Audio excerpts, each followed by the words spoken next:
माटी मरीगला ता छुआ को खोजा आसला भूत होइकी। गोटे छोट गाँव रे राति हेले सबुठी लोक माने कबाट बंद कर शुअंती, कारण से ही गाँव रे माँ बोली गोटे भयंकर कथा प्रचलित होइथिला। सेई माँ जीवन रे तांको पुओ को बहुत भल पाउथिला, किंतु गोटे दिन छुआटी हठात मरीगला।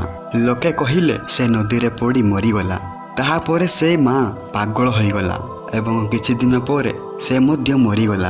किंतु कहानी सेठीरे शेष हैला नहीं। प्रत्येक राति गाँवर गली रे गोटे महिलार कांदिबार शब्द सुना जाउथिला। मो छुआ कोडी गलु बोली से कहूथाए। गोटे दिन राति रे गाँवर गोटे छोट छुआ कबाट खोली देला। से देखिला गोटे महिला भिजा साड़ी पिंधि छिड़ा होइछि। तांको आखि लाल, मुहरे अजଣା हस। से कहिला मोर छुआटी को देखि चुकी। छुआटी भयरे कहिला ना मु देखी नहीं। ताहा परे से महिला हसी देला एवं धीरे कहिला ताहेले तू मोर छुआ हेबो। परदिन सकाळे से छुआटी आउ मिलिला नहीं।